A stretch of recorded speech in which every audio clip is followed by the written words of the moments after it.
Hey, it's Hannah, and today we're going to talk about the spine placement in Pilates. We're going to start lying down for this little workshop today.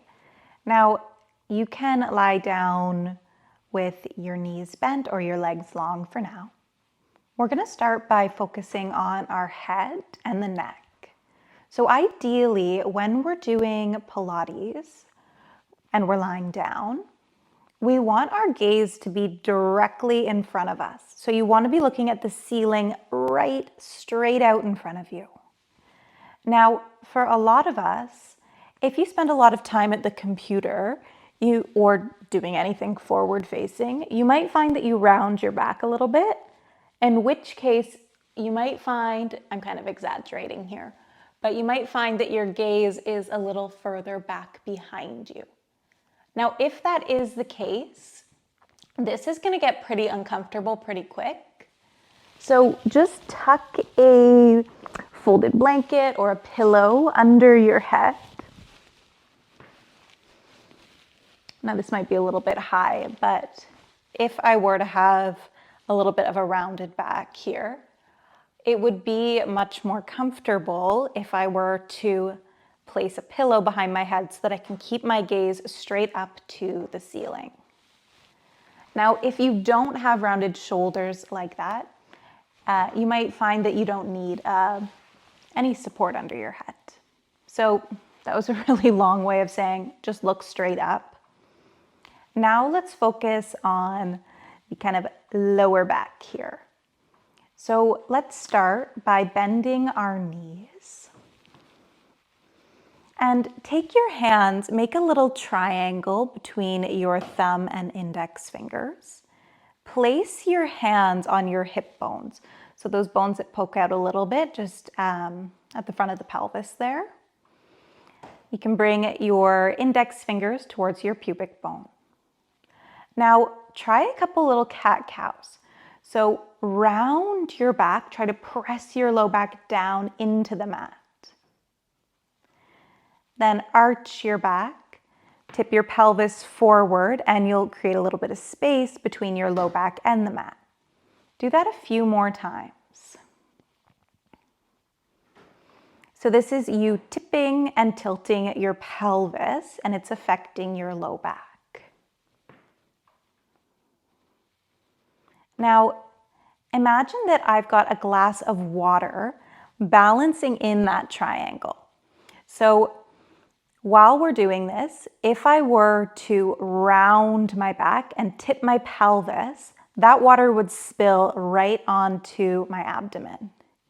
If I were to arch my back a lot, that water would spill forward towards my feet. So try to keep that water balanced so that your hips and pubic bone are completely level to the ground. And sometimes it's helpful to have a mirror around to really see what you're doing. So this is our neutral spine.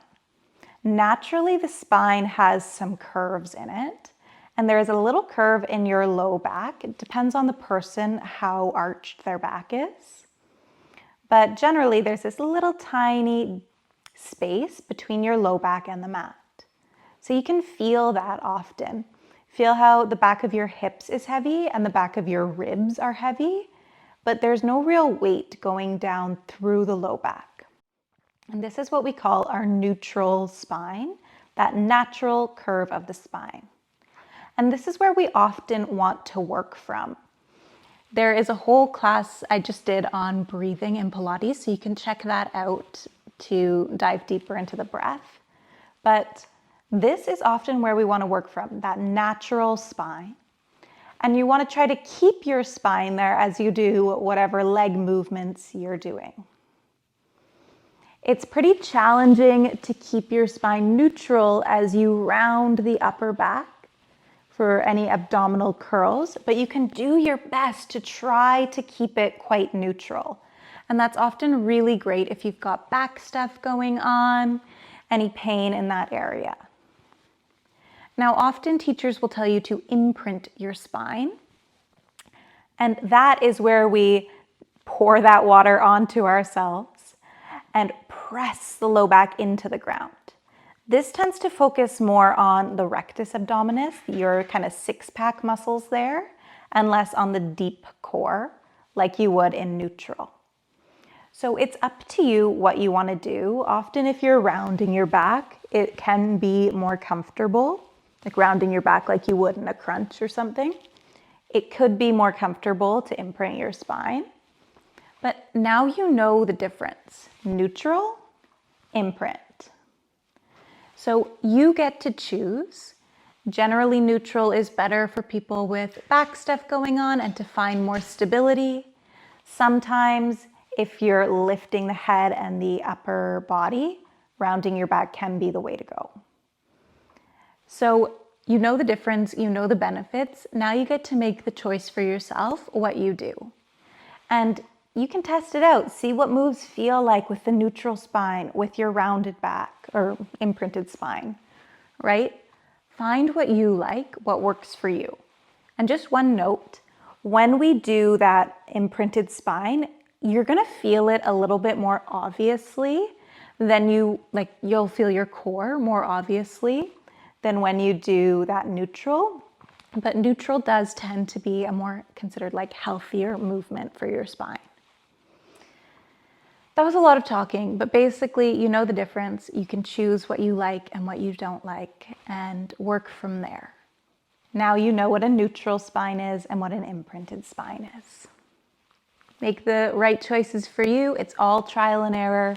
We're constantly on that road for self-improvement and deepening our practice. So go out and practice and enjoy.